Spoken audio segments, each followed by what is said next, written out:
আসসালামু আলাইকুম। আমি আলুর নাড়া করবো। এখানে পেঁয়াজ মরিচ রসুন ভেজে নিচ্ছি। একটু ভাজা ভাজা হয়ে গেছে। এখানে আমি লবণ দিব,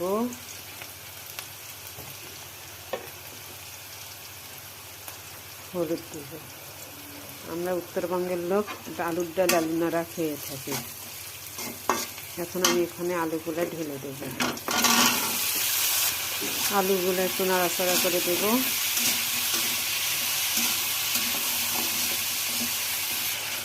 আলুগুলো নাড়াচাড়া করে দিলে আমি এখন আলুটা সেদ্ধ হওয়ার জন্য আমি একটু পানি দেব।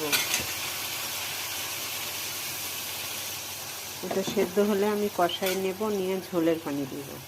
পানি দিয়েছি, এখন আমি এটা ঢাকনা দিয়ে ঢেকে দেব সেদ্ধ হওয়ার জন্য।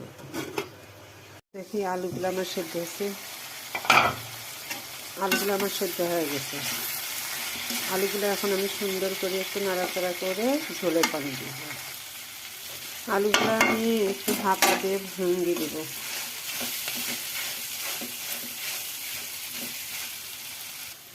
আলুগুলো আমি হাতা দিয়ে একটু ভেঙে দিলাম।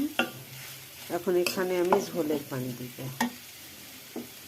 গরম পানি করে রেখেছি, সেই গরম পানিটা এখানে দিব। ঠান্ডা পানি না, গরম পানি। নাড়াচাড়া করব। নাড়াতে আমি ঝোলের পানি দিয়েছি। নাড়াটা আমার একটু হাতা দিয়ে সুন্দর করে ভেঙে নিয়েছি। এখন আমি এখানে আগে থেকে ডিম ভেজে রাখছি, এই ডিমগুলো দিব।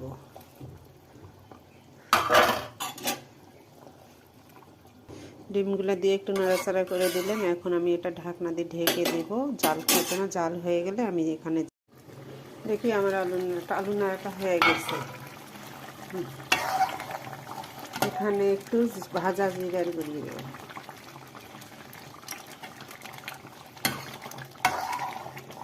আমরা ডিম ভুনা এবং ভাজা দুইটা দিয়ে আলুর নাড়া বা আলুর জল খেয়ে থাকি, কেউ বা আলুর ঘাটি বলে।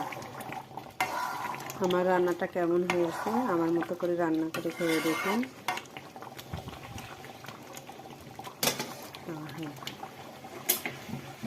রান্না কমপ্লিট। আল্লাহ হাফেজ।